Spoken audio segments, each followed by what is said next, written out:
से आ जाएगा तन से ठेला कर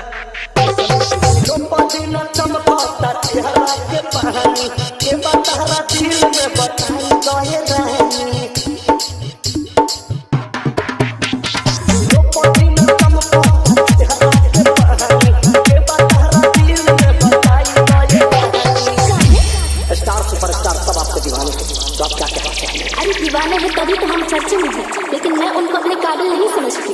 अच्छा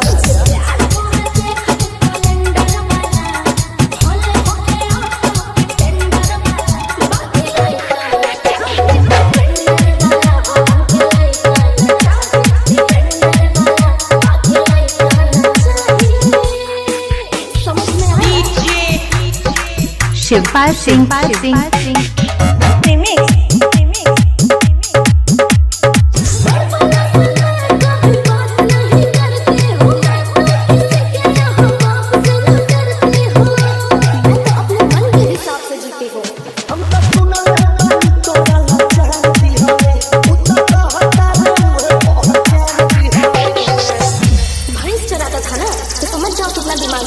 उनको छूने के लिए औकात चाहिए, औकात इतना बड़ा होना चाहिए कि आप उनको छू सको। लोमड़ी के हाथ जब अंगूर नहीं लगता है ना तो बोलता है कि अंगूर खट्टे हैं। तो अपना ही पसंद बता दीजिए।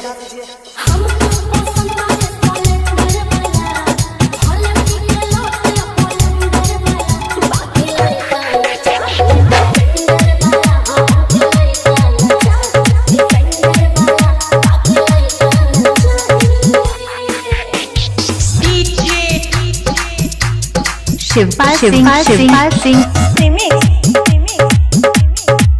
जिला सिंगरौली MP।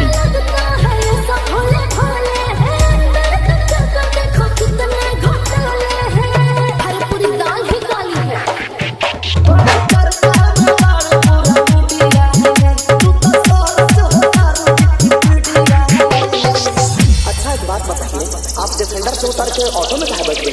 बहुत तकलीफ हो रहा है।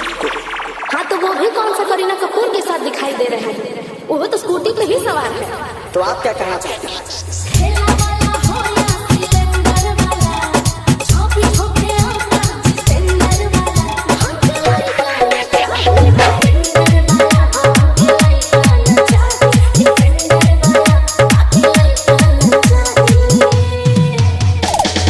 अरे ऑटो पे चढ़ने की औकात नहीं थी और डिफेंडर की बात करते हैं।